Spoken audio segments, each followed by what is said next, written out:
tema yang ada, yang dipilih oleh keluarga Suhendra adalah bagaimana kita bisa menjadikan bumi seperti surga, seperti tugas yang Tuhan Yesus berikan kepada gerejanya. Saya nggak tahu saudara, sepanjang hari ini saya tuh diliputi rasa sedih yang saya nggak tahu. Ya, maksud saya gini, kenapa? Nah, akhirnya lewat jam 3 tadi, ketika betul-betul saya sudah nggak tahu, Papa kenapa saya merasa sedih. Nah, apalagi dalam kemarin dan hari ini, ya, ada 6 orang yang dekat dengan saya. Dari yang umur 74 sampai yang paling muda 22. Ya, 6 orang dari kemarin sampai hari ini dinyatakan positif COVID. Yang satu sudah menunggu di Wisma Atlet dari kemarin. Sekian jam. Harus pulang lagi karena masih penuh. Baru siang tadi. Nah, terus saya tuh mikir kenapa. Mendengar juga berita. Saya ketemu seorang. Yang saya baru ketemu kemarin. Saya sudah kontak dengan dia lewat WhatsApp, Facebook. Itu sejak akhir September yang lalu. Tapi belum ada ketemu, baru kemarin bertemu. Nah, ketika bertemu, lalu dia kenalkan adiknya. Oh, kamu ada adik? Ya, tapi beda 14 tahun. Oh ya? Nah, lalu adiknya itu yang cerita.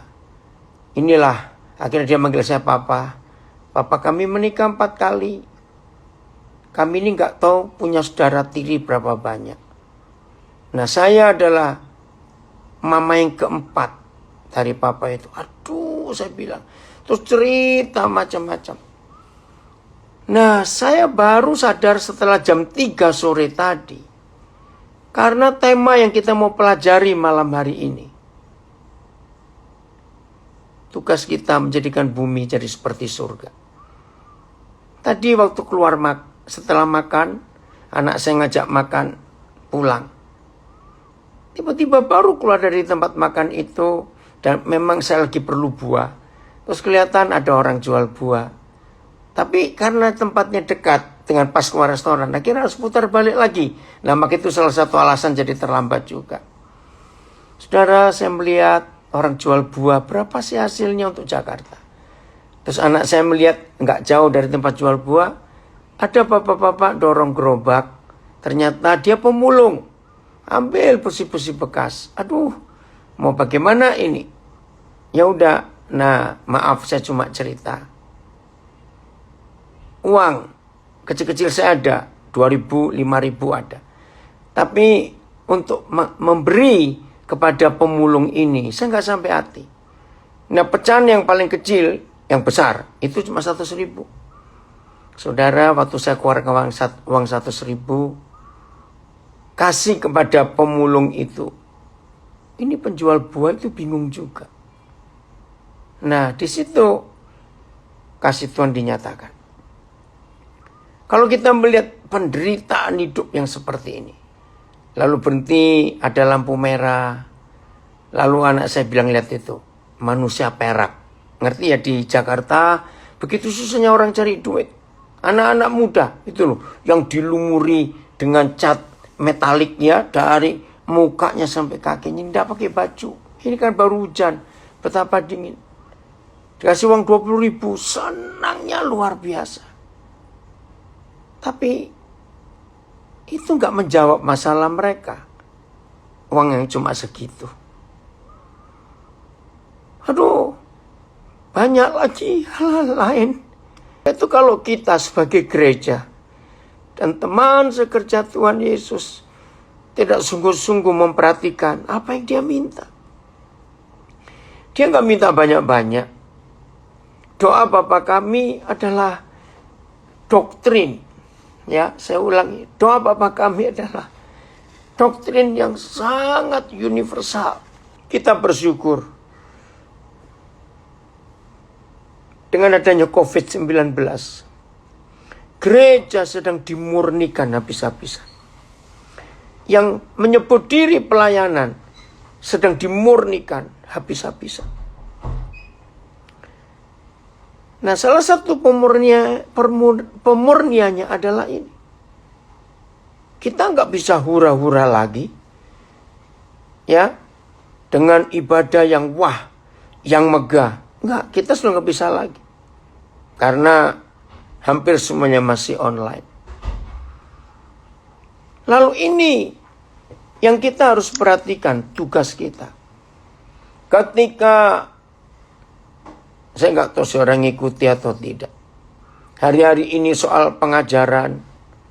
Wah, lagi ribut sekarang ini soal doktrin Tritunggal. Katanya nggak ada. Nah, perdebatan-perdebatan di dalam diskusi yang nggak habis-habisnya tentang doktrin itu. Tidak sedikit akhirnya umat ini jadi bingung. Kita mau dengerin khotbah yang mana? Ketika masing-masing pengkhotbah berkata, aku paling benar, ini paling benar. Saudara, ayo hari ini kita kembali pada doktrin doa Bapa kami. Ini sebuah doktrin yang luar biasa. Ini universal. Ini universal. Maka itu kita harus kembali kepada doktrin ini. Sederhana sekali. Nah, maka itu tema pertemuan kita, ibadah kita saat ini adalah keluarga yang Tuhan minta kita bisa menghadirkan surga ke bumi. Supaya bumi jadi seperti surga. Nah, secara ringkas. Saudara, Bapa kami yang ada di dalam surga. Nah, Papa kita itu di dalam surga. Siapa yang ngikuti tulisan viral sejak bulan Oktober awal, ya, viral. Saya nggak tahu itu dimulainya siapa yang nulis. Tapi kelihatan dari bahasa Inggris, mungkin Amerika. Ya, tentang kisah ada seorang anak Tuhan cukup kaya. Suatu hari dia melihat ada pengemis datang ke rumahnya. Dia nggak kasih uang, tapi dia ngajak makan. Nah, waktu dia diajak makan, diajak lewat pintu belakang. Terus namanya pengemis tunawisma, homeless. Suruh duduk di lantai. Ya, dia duduk.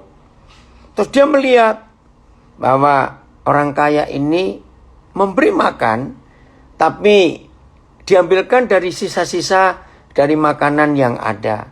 Dia terima karena memang dia lapar.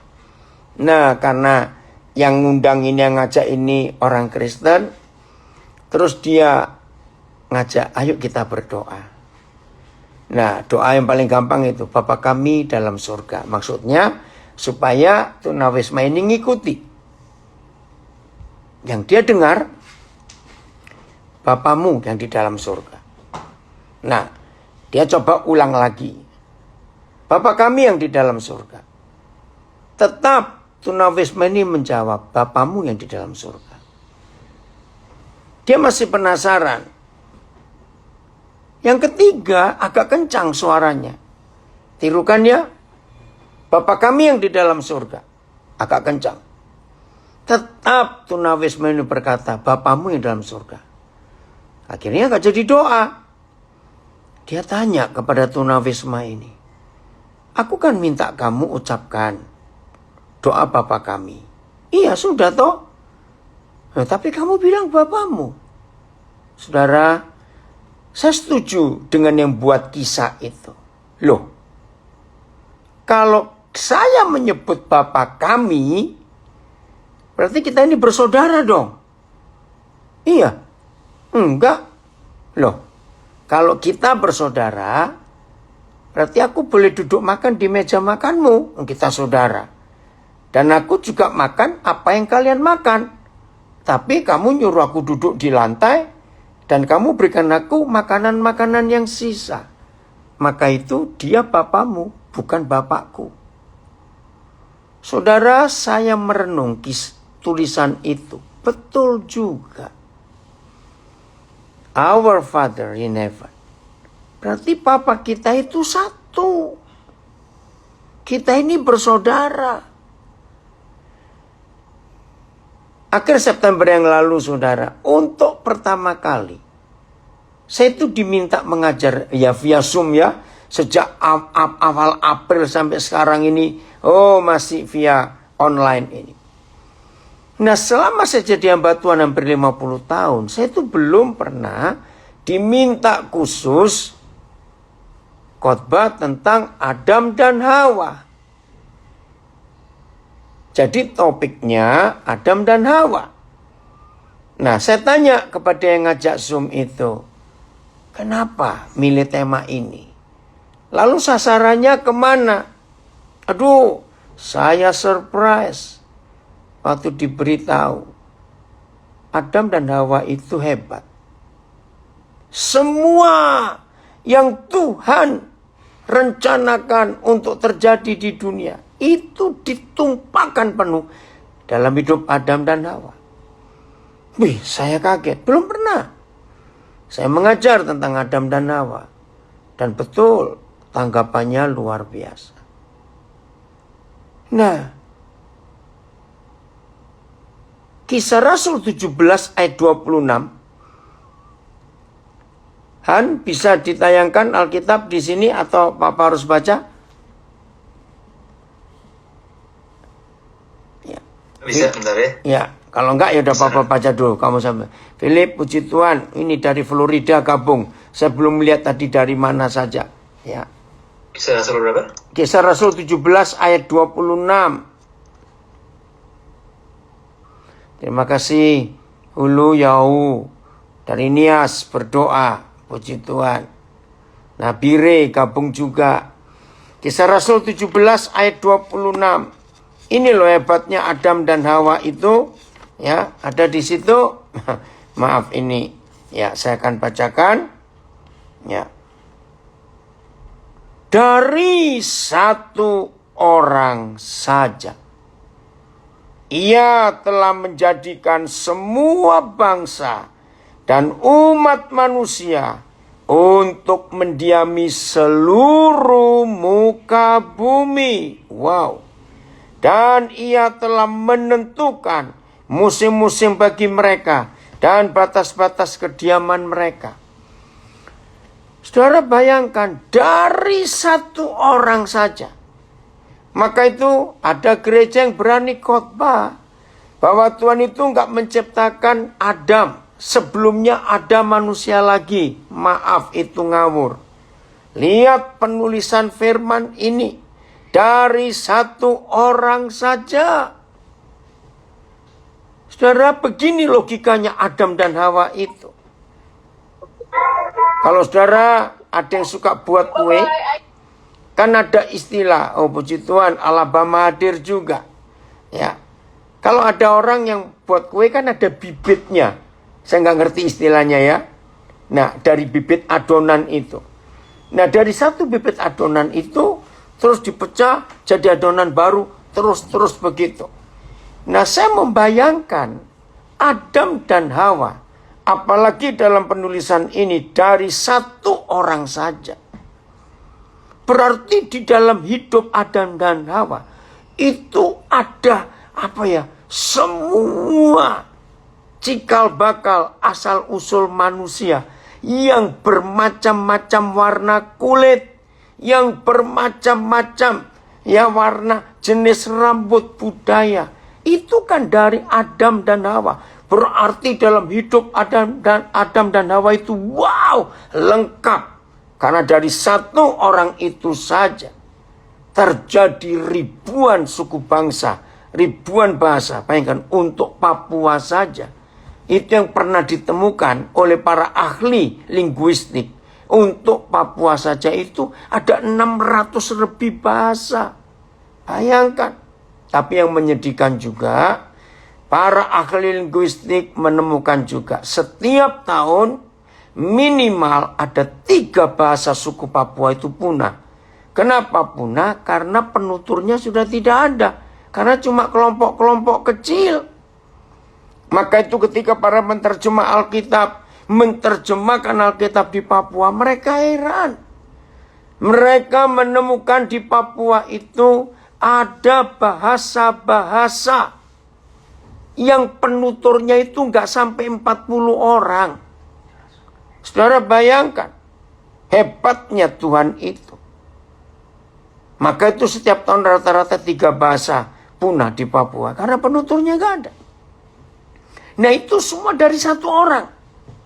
Maka itu kalau kita lihat hidup Adam berarti di dalamnya Tuhan ciptakan. Wow, hal yang luar biasa karena dari 1 orang itu. Nah logikanya. Berarti semua kita memang bersaudara. Karena dari 1 orang saja. Bapa kami yang ada di surga. Nah, tadi siang saya diminta untuk berdoa. Ada salah seorang artis ulang tahun. Nah, yang hadir campur-campur. Ya, dari beberapa agama. Nah, terus saya cerita kepada mereka. Agama itu jahat dan dari setan. Wih, kaget mereka. Kenapa saya berani berkata agama itu jahat dan dari setan? Karena dengan agama dunia ini terpecah belah.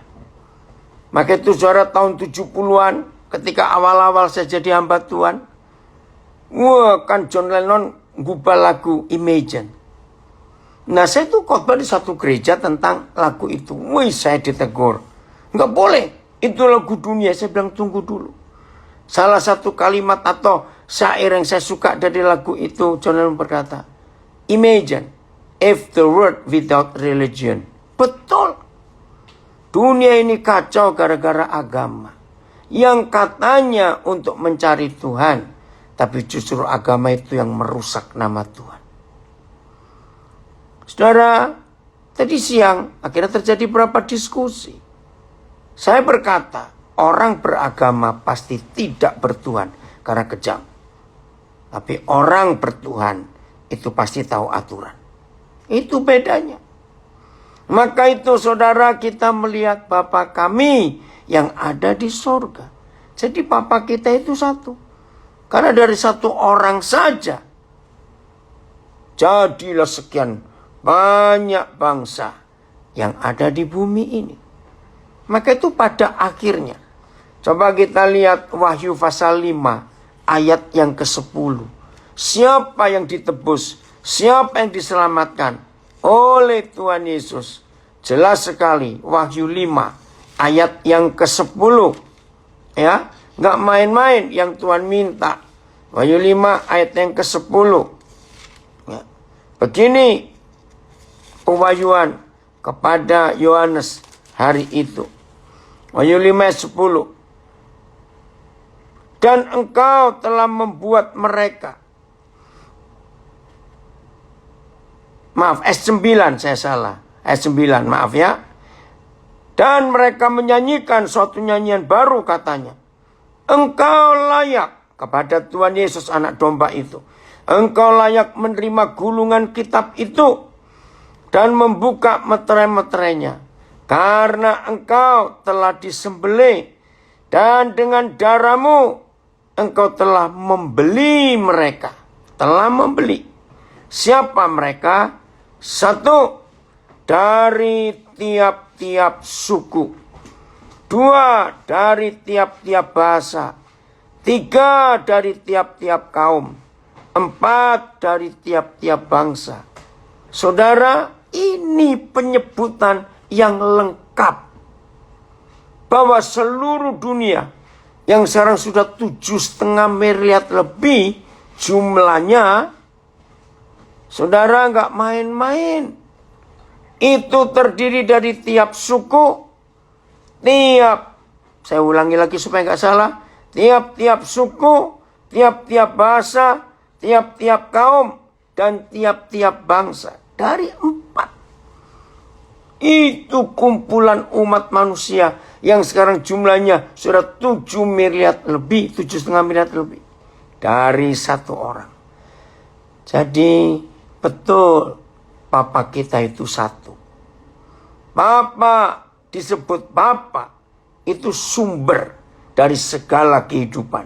Dan betul, maka itu doa Bapa kami saya katakan sebagai doktrin universal. Ketika gereja-gereja sibuk dengan doktrin Calvin, doktrin Armenia, doktrin Baptis, doktrin Pantekosta, doktrin Bethel, doktrin Advent, wah sudahlah, kacau balau semuanya. Ayo gereja, jangan perang doktrin, jangan sibuk doktrin. Ayo kita kembali ke doa Bapa kami. Udah, itu paling aman, itu netral, nggak pihak kiri kanan. Doa Bapa kami. Jadi Papa kita itu satu. Mau bangsa apa saja. Satu. Agama menekankan tanpa disadari rasialis. Itu jahatnya. Udah. Kalimat kedua. Dikuduskanlah namamu. Nah, jadi ada nama Papa kita kuduskan dalam hidup ini. Artinya dimuliakan namamu, jaga nama baik Bapa. Nah, jadi dalam kelakuan kita, dalam semua tugas, dalam semua pekerjaan, tanggung jawab yang kita terima, maka kita ini harus menguduskan, menjaga nama baik Bapa kita. Maaf, bukan menjaga nama baik doktrin gereja kita, bukan. Oke, kalimat ketiga. Jadilah kehendakmu, datanglah kerajaanmu. Jadi bukan kerajaan siapa-siapa. Kerajaan Bapa di surga, jadi di bumi. Nah ini dia. Saudara lihat. Cuma ada satu di antara dua kerajaan. Ya, cuma ada satu di antara dua kerajaan. Kerajaan surga atau kerajaan neraka. Nah, Tuhan Yesus minta kita gerejanya, murid-muridnya, orang-orang kepercayaannya, teman-teman sekerjanya ini harus mendatangkan kerajaan surga. Karena kalau bukan kerajaan surga yang dinyatakan lewat hidup kita, berarti kerajaan setan yang nyata di dunia lewat kita. Nah ini kan celaka. Dan terbukti sekarang ini kerajaan setan yang nyata. Maka itu ayo saudara, mulai hari ini kita harus mengerti rencana Tuhan ini. Supaya bukan kerajaan neraka yang jadi. Oke. Jadilah kehendakmu. Nah ini luar biasa. Jadilah kehendakmu. Sama. Hanya ada satu di antara dua. Kehendak Tuhan atau kehendak diri sendiri. Nah yang terjadi seringkali kehendak kita sendiri. Bukan kehendak Tuhan. Coba renungkan. Satu-satunya penyebab pertengkaran suami istri. Saya ulangi. Satu-satunya penyebab mengapa dalam rumah tangga banyak pertengkaran. Begitu pula antara kakak adik. Banyak pertengkaran. Begitu pula dalam hidup berbangsa bernegara. Banyak pertengkaran. Lihat Indonesia hari ini. Lihat Amerika. Di mana-mana. Ternyata karena masing-masing ingin memaksakan kehendaknya dituruti oleh orang lain. Suami istri yang rajin bertengkar. Aduh, nggak enak betul. Suami istri yang rajin bertengkar. Yang harusnya kita rajin bersekutu. Rajin saling memberkati. Tapi kenapa suami istri rajin bertengkar? Jawabannya. Karena kehendaknya sendiri-sendiri yang dipaksakan. Untuk diikuti oleh orang yang di sampingnya. Ya pasti perang. Tapi kalau kehendak Tuhan yang jadi dalam hidup kita, maka itu nggak akan terjadi perang. Jadi suami mengalah, istri mengalah. Jadi bukan kehendak istri yang dipaksakan supaya suami melakukannya. Bukan kehendak suami yang memaksakan supaya istrinya melakukan. Tidak. Lalu kehendak siapa dalam pernikahan yang dilakukan? Ya kehendak Tuhan. Apa itu kehendak Tuhan dalam pernikahan? Membuat hidup penuh dengan damai sejahtera. Membuat hidup penuh dengan ketenangan. Nah itu kehendak Tuhan. Jelas ya? Nah, kalau kita cari di seluruh Alkitab hanya ada satu ayat yang memberitahukan apa itu kehendak Tuhan. Nah, kalau cuma satu ayat, kan seharusnya kita nggak rumit, nggak sulit untuk mencarinya. Coba saudara buka 1 Timotius 2 ayat 4. Jadi kalimat yang keempat, Bapa kami di surga, ya kuduskanlah namamu, datanglah kerajaanmu, jadilah kehendakmu. Ya, ini yang keempat. Nah, kehendak Bapa itu cuma satu. 1 Yohanes 2 ayat 4. Yang menghendaki supaya semua orang diselamatkan untuk memperoleh pengenalan kepada kebenaran itu, yaitu Tuhan Yesus Kristus. Wih, luar biasa, saudara. Maka itu kalau seluruh kehidupan kita itu kita pakai untuk memberkati, menyelamatkan setiap orang yang ada di sekitar kita. Hidup ini aman.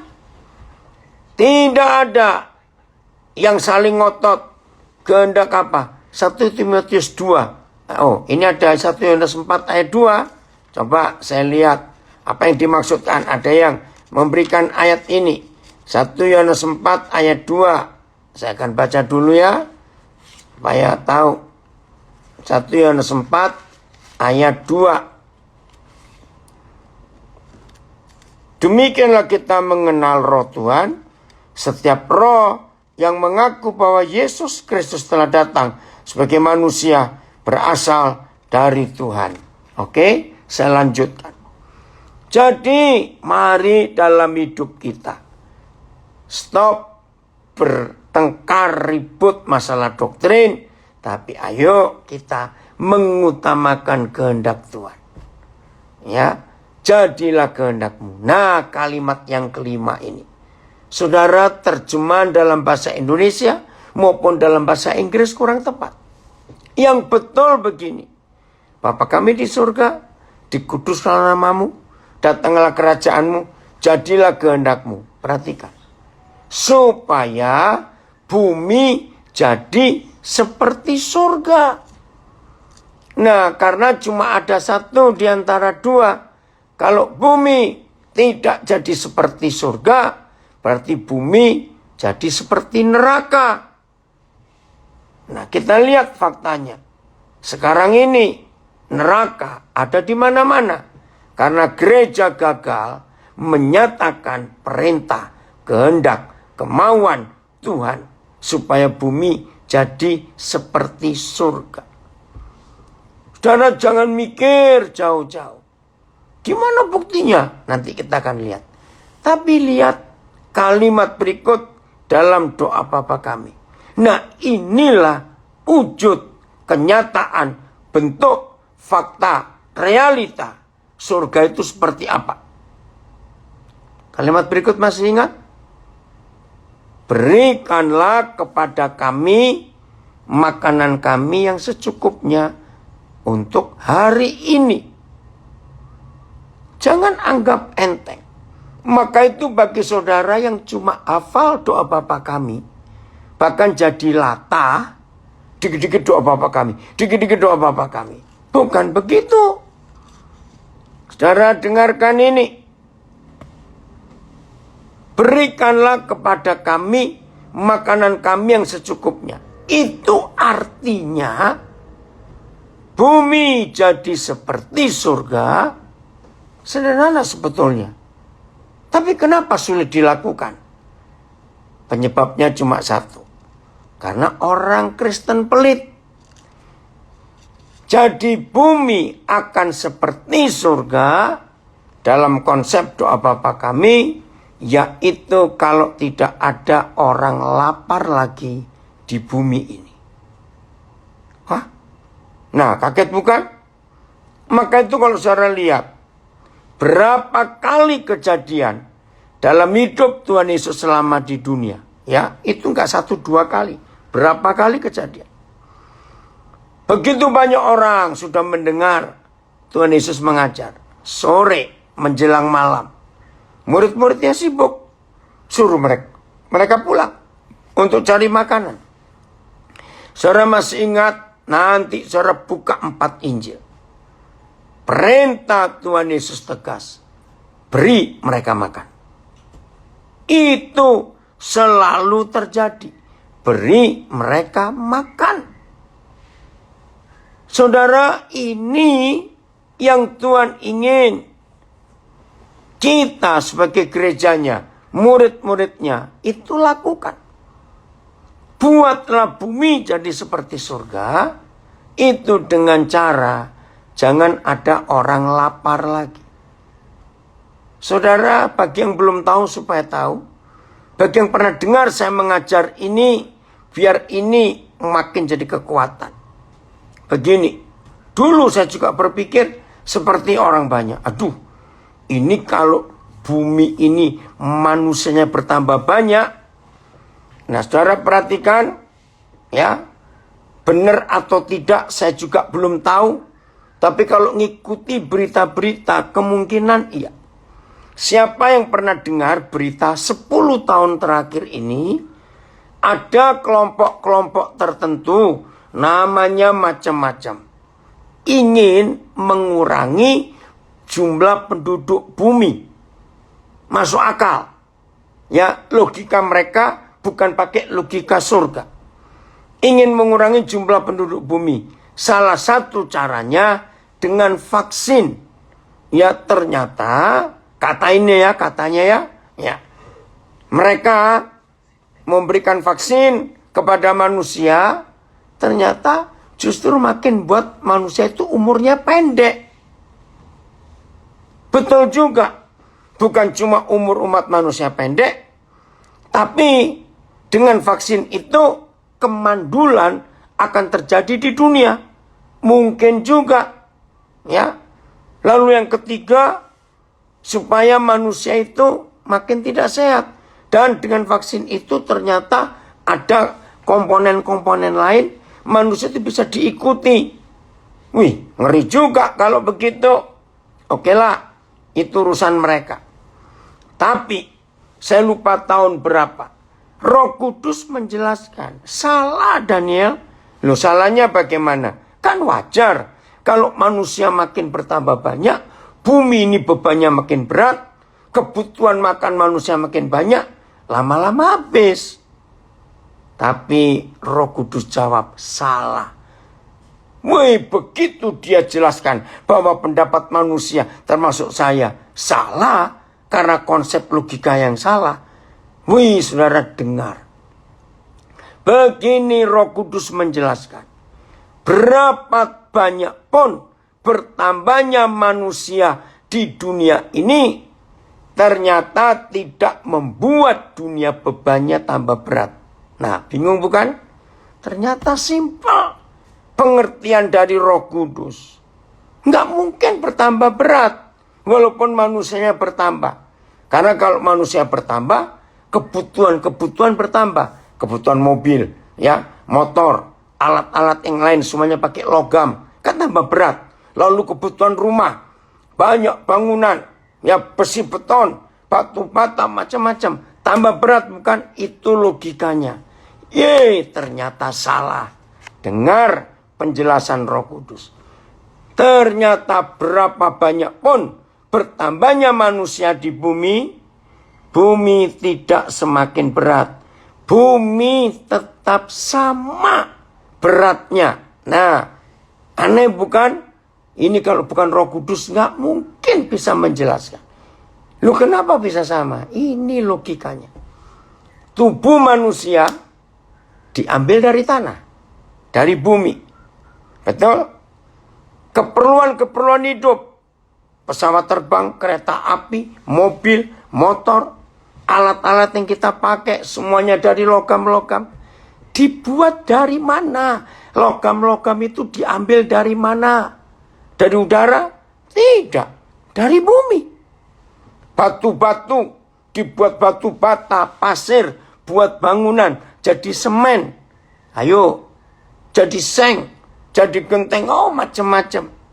Dibuatnya dari mana? Sadar nggak bahwa bumi nggak bertambah berat? Makanan yang diperlukan manusia nggak akan habis. Wih, luar biasa. Apalagi dalam kitab suci ada jaminan. Saudara, waktu saya menemukan ini, saya yakin sebetulnya nggak perlu ada orang lapar. Ya, asal kita hidup benar di hadapan Tuhan. Ya, saya mau baca ada komen dari Facebook, dari Cibinong. Karena lapar, orang bisa berbuat jahat dan juga nekat. Justru anak-anak Tuhan harus jadi berkat buat mereka yang lapar. Itu juga tugas orang percaya. Betul, nanti saya akan tunjukkan ayatnya. Nah, kita lihat ini. Kejadian 8 ayat 22. Betul, Pak Silalai dari Simon. Silalai dari tanah kembali ke tanah. Ini memang semua dari tanah. Nggak ada yang tambah berat bumi ini. Ya, ini jaminan yang Tuhan. Ya. Salah, Chris. Satu-satunya batu yang tidak dibentuk dari dalam bumi namanya batu ginjal. Sama, itu dari bumi juga. Karena orang salah makan. Ya, itu juga dari bumi. Cuma pindah ke ginjal orang saja. Karena buatan orang. Oke? Ayat 22. Tolong catat yang masih mikir bumi akan kehabisan bahan makan. Tidak. Begini. Kejadian 2 ayat 22. Selama bumi masih ada toh? Takkan berhenti-henti musim menabur dan menuai, dingin dan panas, kemarau dan hujan, siang dan malam. Wih, luar biasa firman ini. Selama bumi masih ada.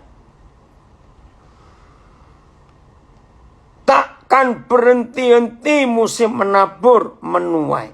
Musim dingin dan panas. Musim kemarau dan hujan. Siang dan malam.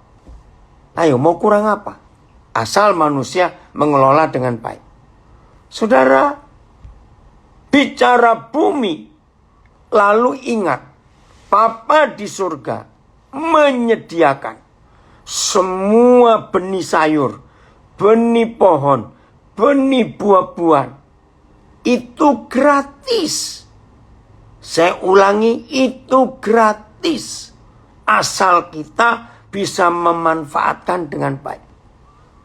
Kedua, keperluan protein hewani. Itu juga gratis. Yang Papa sediakan. Siapa bisa buat binatang? Yang jadi kebutuhan manusia untuk protein hewani? Semuanya kan Tuhan. Siapa buat ikan di laut?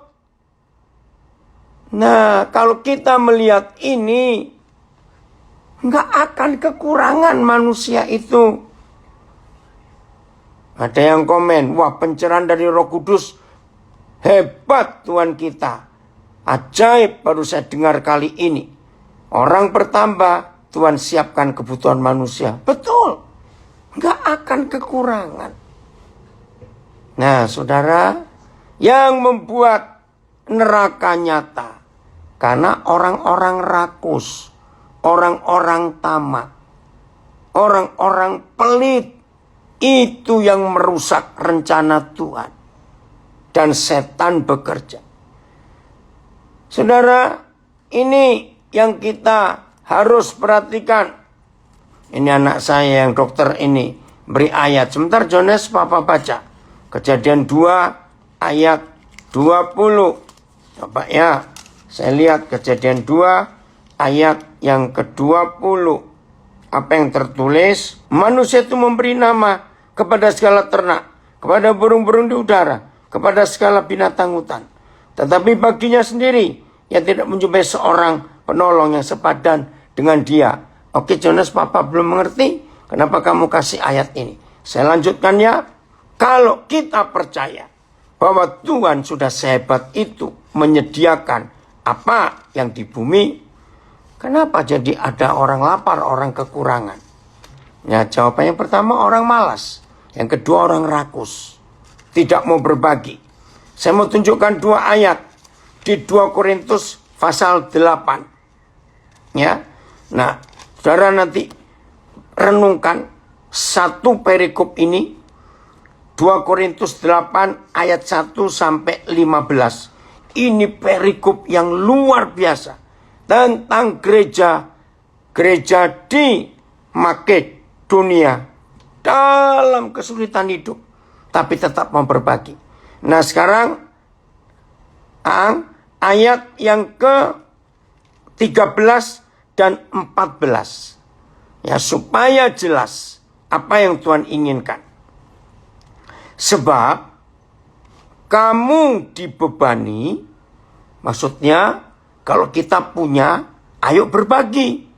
Supaya nggak punya, bisa ikut menikmati. Nah, itu perintahnya. Saya baca lagi, 2 Korintus 8 ayat 4, ayat 13. Sebab kamu dibebani, bukanlah supaya orang-orang lain mendapat keringanan. Enggak. Jadi kalau kita berbagi, bukan yang lain dapat keringanan. Tidak. Ya. Tetapi supaya ada keseimbangan. Ayat 14.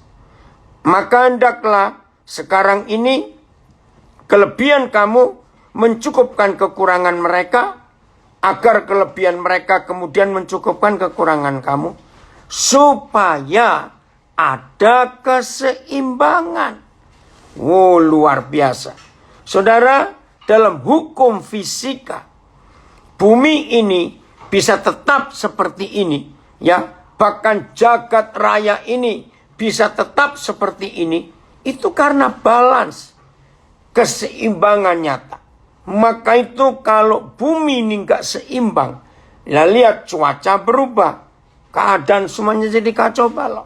Kalau kita lihat, betul, ini anak saya dari Makassar berkata, wow luar biasa. Kenapa orang lapar? Karena dia malas dan ada yang rakus. Itu betul sekali, benar. Jadi tugas kita untuk berbagi supaya ada keseimbangan. Dan ini luar biasa. Maka itu gereja, perintah Tuhan Yesus lebih baik, lebih berharga, lebih berarti memberi daripada menerima. Jelas ya, untuk itu ini luar biasa. Maka itu mari mulai hari ini kita memperhatikan firman ini. Berbagi terus, itu peduli kepada daerah dan bangsanya. Puji Tuhan, Pak Paulus Winarto nuliskan itu. Jelas ya, berikanlah kepada kami makanan kami yang secukupnya untuk hari ini. Saudara, ini luar biasa. Maka itu dalam hidup kita, untuk berbagi itu penting. Jelas ya? Nah, saudara, Tuhan Yesus punya pengalaman yang luar biasa. Waktu dia lapar. Coba buka Matius 4 ayat 2 dan 3. Jangan main-main kalau ada orang lapar. Jangan main-main. Matius 4 ayat 2 dan 3. Ditulis begini. Setelah berpuasa 40 hari, 40 malam, maka laparlah Yesus. Wajar, dia manusia, haus dan lapar. Lihat ayat yang ketiga, menakutkan sekali. Lalu, datanglah si pencoba itu. Bulan Mei 98, Roh Kudus mewahyukan saya peristiwa itu. Begini jawabannya. Maka itu gereja, murid-murid Tuhan Yesus, kita dipanggil untuk berbagi. Apa yang Tuhan maksudkan? Lewat Matius 4 ayat 2 dan 3, jawabannya begini. Di mana ada orang lapar, di situ setan bekerja. Di mana ada orang lapar, maka setan akan datang. Wih, ngeri sekali. Saudara perhatikan. Kalau yang lapar Tuhan Yesus. Saya ulangi. Kalau yang lapar Tuhan Yesus. Setan berani datang untuk menggoda. Apalagi kalau yang lapar itu manusia. Wih, ngeri saudara. Sangat mengerikan. Setannya pasti lebih banyak. Maka itu mari dalam hidup kita berbagi saudara. Kita berani berbagi. Begitu bumi tidak ada orang lapar lagi, karena kita sebagai gereja mau berbagi, maka bumi akan jadi seperti surga. Permintaan yang berikut, setelah beri kepada kami makanan kami secukupnya. Wih, ini dahsyat. Dan ampunilah kesalahan kami, seperti kami mengampuni orang bersalah kepada kami. Saudara, bumi jadi seperti neraka. Karena orang saling dendam. Tidak mau saling mengampuni. Ketika saya lama ada di Jerman, di situ saya baru ketemu kekecewaan gereja. Ya, orang Jerman kecewa kepada gereja. Sangat berat. Sama seperti kebanyakan orang Amerika kecewa kepada gereja. Kalau di Amerika kecewa pada gereja karena politik hitam putih, politik perbudakan, itu yang mengerjakan orang gereja. Permusuhan terjadi. Nah, di Jerman juga begitu.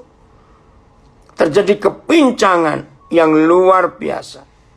Nah, akhirnya muncul orang-orang ateis, bukan lagi komunis. Nah, waktu saya di Jerman cukup lama, akhirnya saya belajar.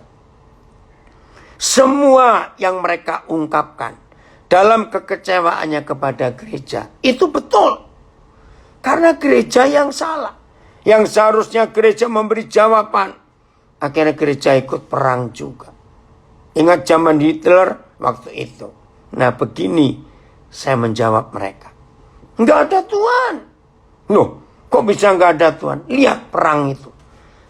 Apa susahnya Tuhan menghentikan perang? Saya mikir pertama kali. Betul juga. Tapi tidak. Tuhan tidak pernah menginginkan perang.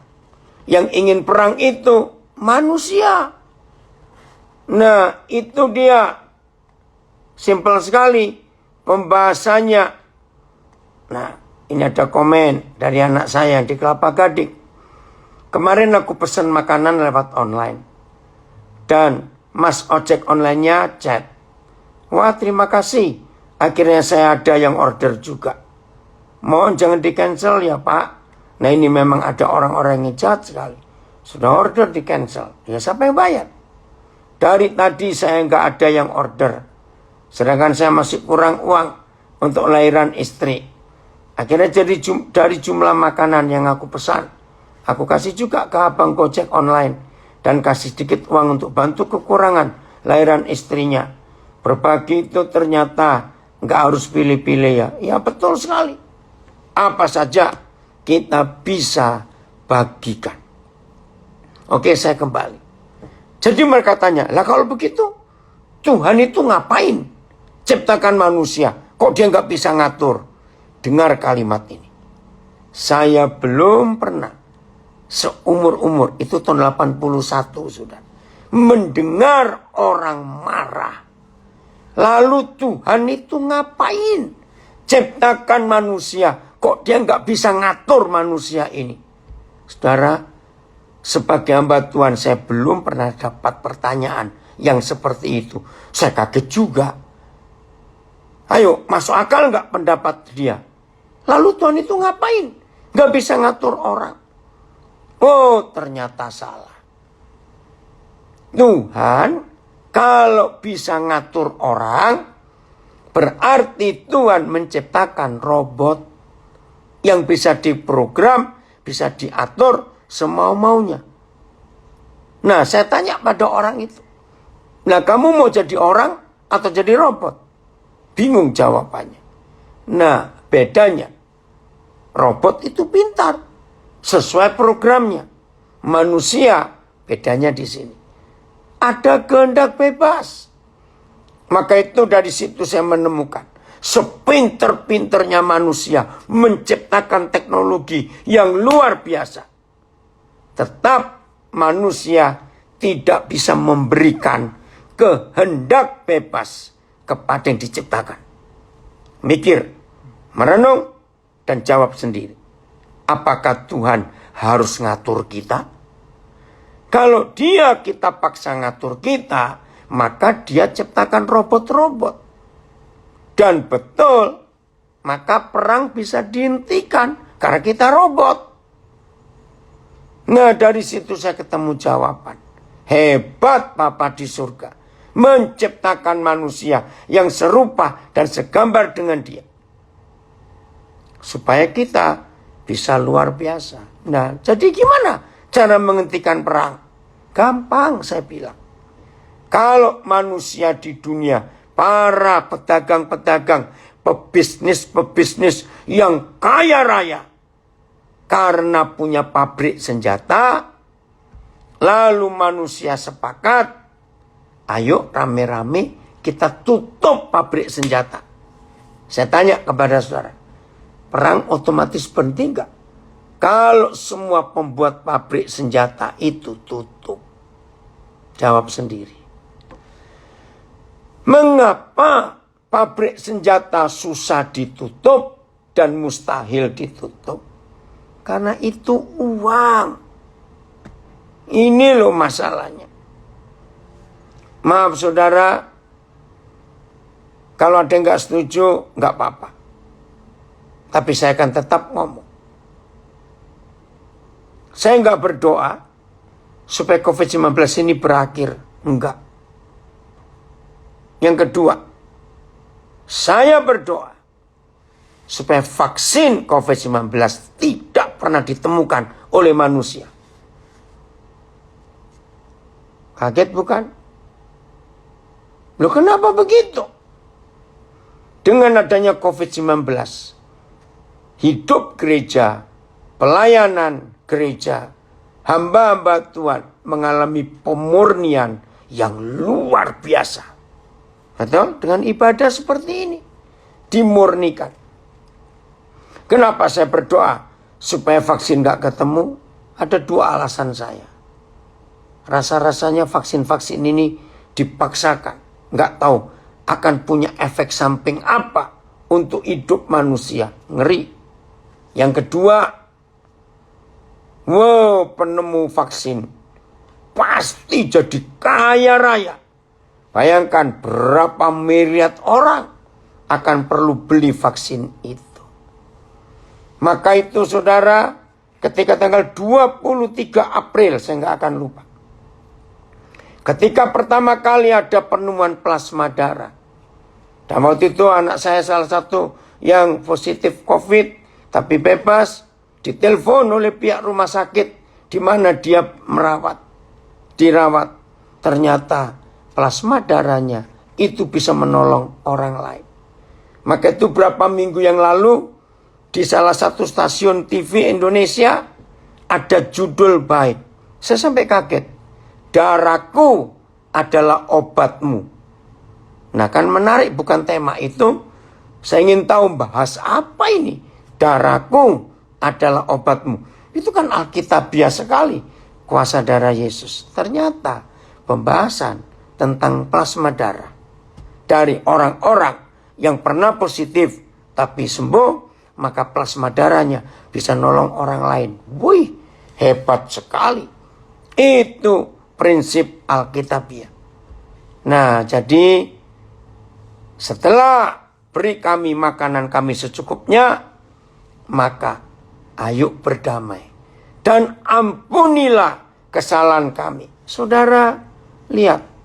100%. Nah ini 100%. Penyebab suami istri rajin bertengkar. Karena melanggar perintah ini. Dan ampunilah kesalahan kami. Ketika suami nggak mau ngampuni istrinya. Ketika istri nggak mau ngampuni suaminya. Apalagi dendamnya itu diurut-urut. Mertuanya ya, lalu ipar-iparnya kena semua, lalu kemenakan-kemenakannya, sepupu-sepupu suaminya atau istrinya, ngerti nggak? Nyambung semua. Dendam itu makin besar. Maka itu doa Bapa kami ini luar biasa.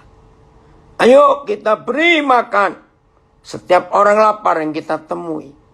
Ayo kita berdamai dengan semua orang. Ampunilah kesalahan kami. Berdamai, saudara. Maka bumi akan jadi seperti surga. Dan jangan bawa kami pada pencobaan. Bukan ujian loh, saudara. Itu doa yang benar. Loh kenapa? Pencobaan itu datangnya dari si setan. Bukan dari Tuhan. Kalau dari Bapa kita, dari Tuhan kita itu ujian.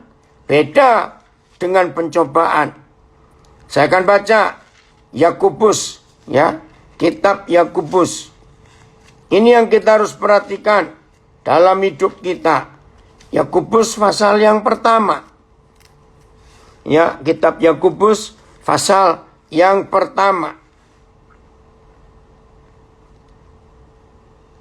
Ayat yang ke-13, mulai 12, ya. Berbahagialah orang yang bertahan dalam ujian. Harusnya begitu terjemahnya, ya. Berbahagia.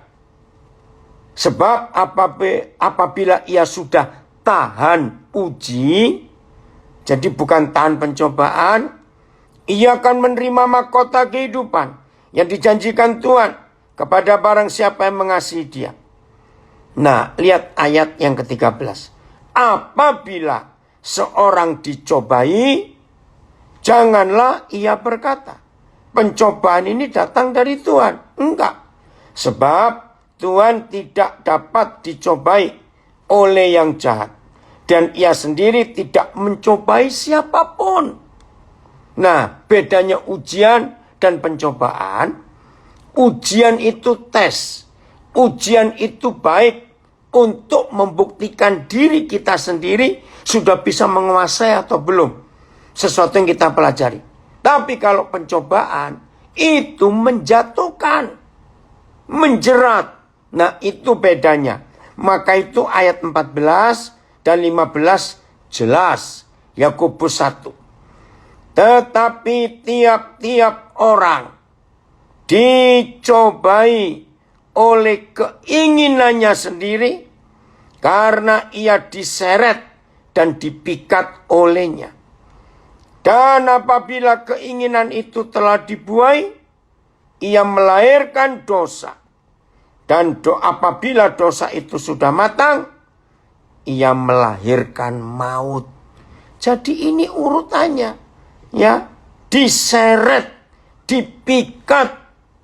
Nah, itu yang didoakan dalam doa Bapa kami. Dan janganlah bawa kami pada pencobaan, melainkan lepaskanlah kami dari yang jahat. Ayo saudara, jangan kita mendekat yang jahat, jangan. Nah, suatu kali ada ilustrasi bagus. Setan, anak Tuhan, nangis-nangis, Tuhan ampuni aku. Aku jatuh lagi dalam dosa ini Tuhan. Aduh Tuhan, aku menyesal. Terus Tuhan tanya, ini ilustrasi. Anakku, kenapa kamu bisa jatuh lagi dalam dosa itu? Oh, setan itu Tuhan, dia menjerat aku. Wah, ya ini Tuhan ngecek. Lagi sekali ini ilustrasi, ya. Tuhan datangi setan itu karena anak Tuhan menunjukkan setan yang di situ.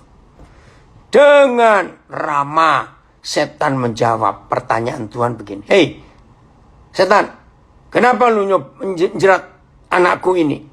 Setan dengan ramah menjawab, Tuhan, aku tuh gak pernah menjerat dia. Aku ini selalu pasang jerat di depan rumahku. Anakmu yang keluyuran ke situ. Ngerti gak ilustrasi itu? Jadi jangan salahkan setan, jangan salahkan Tuhan. Kalau kita jatuh ke dalam jerat iblis, karena kita yang milih.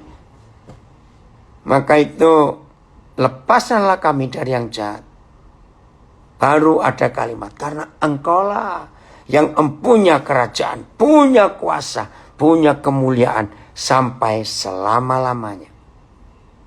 Luar biasa saudara, kalau doa Bapa kami jadi doktrin universal. Nggak ada keributan, jangan bertentangan soal agama, nggak usah. Tapi hidup dalam damai sejahtera, beri makan semua orang. Nah, saya akan akhiri. Di Alkitab, sayang waktunya ya. Amsal 3 ayat 27-28 ada tugas. Oke, saya bacakan ini ya, karena pendek ayatnya, cuma 2 ayat saja. Amsal 3 ayat 27-28. Nah ini kalau kita punya. Begini kata Tuhan. Amsal 3 ayat 27-28. Janganlah menahan kebaikan. Saya akan baca dengan terjemahan yang tepat. Karena terjemahan baru ini ada kata yang ganjal. Ya. Janganlah menahan kebaikan. Untuk, bukan daripada. Untuk orang-orang yang berhak menerimanya. Kita punya kebaikan Tuhan. Padahal engkau, yaitu kita, mampu melakukannya. Ayat 28. Janganlah engkau berkata kepada sesamamu, pergilah dan kembalilah, besok akan kuberi. Sedangkan yang diminta ada padamu. Kesaksian tadi, ya saya ceritakan, kami baru keluar dari rumah makan, anak saya ngajak makan. Tiba-tiba kami sudah lewat, sudah jalan. Terus salah satu anak saya bilang, aduh itu ada pemulung, ayo kita balik. Cuma pemulung. Dan anak saya berkati itu. Ya, ini yang kita harus perhatikan. Ya, jadi kalau kita punya, ayo kita beri. Nah kalau nggak punya, itu Lukas pasal 11. Cuma karena waktu. Saudara baca Lukas 11 ayat 5 sampai 9. Kalau kita sedang tidak punya dan ada orang yang perlu dan datangnya ke kita, kita punya jaminan. Ada sahabat dari Bethlehem, rumah roti itu minta tanpa malu. Bukan untuk diri kita, tapi untuk sesama kita yang datang ke kita. Jadi ada jaminan, minta tanpa malu. Itu Lukas 11 ayat 8. Karena sikap yang tidak malu itu, maka yang punya roti bangun juga dan memberikan apa yang diperlukan. Bukan untuk dia minta tanpa malu. Tapi tengah malam ada orang yang datang ke rumahnya dan saudara itu nggak punya makanan. Tapi saudara itu kenal ada orang, sahabatnya yang punya pabrik roti. Nah ini Alkitab. Kalau kita punya, ayo berbagi. Kalau kita tidak punya dan ada orang perlu, datang kepada Yesus orang Bethlehem yang punya roti itu. Pinjam 3 roti. Wih, Alkitab ini luar biasa. Jadi saudara, membuat bumi jadi seperti surga itu tidak susah. Maka itu saya katakan, yang membuat susah orang pelit. Itu saja. Ya, ada komen dari anak saya di Instagram. Minimal dalam radius 100 meter dari rumah kita, jangan sampai ada orang yang kelaparan. Setuju? Ayo masing-masing kita melihat 100 meter dari rumah kita, jangan ada orang kelaparan. Kalau kita sudah belajar dan mampu karena dilatih oleh Tuhan 100 meter, bisa tingkatkan 150 meter. Tingkatkan lagi 200 meter. Wih, ini hukum. Barang siapa memberi, dia diberi. Jadi antara Tuhan dengan kita harus saling berlomba. Kita diberi, langsung kita bagi.